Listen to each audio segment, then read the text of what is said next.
All right, let's round up today's top stories from the world of science and technology with CTV's science and technology expert, Dan Riskin. Dan, it's good we call on you for these science and technology talks.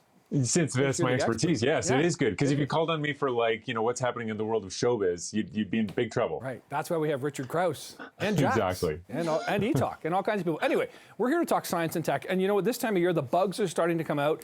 Mosquitoes, it turns out, this is really fascinating. They can differentiate from humans and animals by smell. How does this all work? Yeah, and this is, so the mosquitoes in this study are the ones that can spread Zika virus and yellow fever and a couple of other things. And what these mosquitoes aren't, I mean, they're mosquitoes that bite all kinds of animals, but these mosquitoes are really focused on humans. And if you give them a choice between humans or animals, they pick the humans. How do they do it? Well, people did not a brain scan, because they don't really have a brain, but an antenna scan of these mosquitoes and found out that there are certain compounds in human skin that they're attracted to the smell of. And so what they're working on now is to make synthetic versions of those smells that they could put on fly paper and then attract those mosquitoes away from actual people. So it's a step in the direction of being able to get rid of these mosquitoes, because the thing is, we spray right now, but the spray kills a whole bunch of really good insects, and we don't want to do that. And so this is a step towards a targeted method to get rid of those darn mosquitoes that nobody likes. Right. Maybe we could always rub our dogs really hard and get the dog smell on us or something like that. To smell exactly. less I thought human. you were trying to get your smell on the dog so they would go for the dog. But no,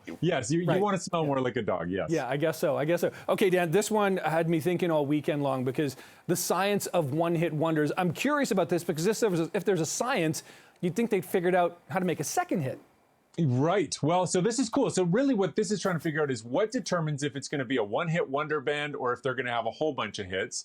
And I see you're playing Aha there. What a great video that is. Parodied beautifully by Family Guy, of course. But anyway, so Aha comes out, creates this hit, but never really had the same success with any of their subsequent hits, compared to like David Bowie, who just kept making amazing songs. And what they found in this study is if you look at the diversity of songs that a band has or an artist has when their first hit comes out, the more diverse their library, the better the odds that they're going to have more hits afterwards. If they've really got a narrow kind of sound, it's unlikely that they're going to be able to break out from that one hit. So of all the bands that had a first hit, about 44% ended up just stopping there and never having another hit. So it's quite difficult to have subsequent hits after your first one. It's only about half of bands that manage to do it. Of course, some of them are still just playing off that one hit today. Just quickly, Dad, what's your favorite one-hit wonder?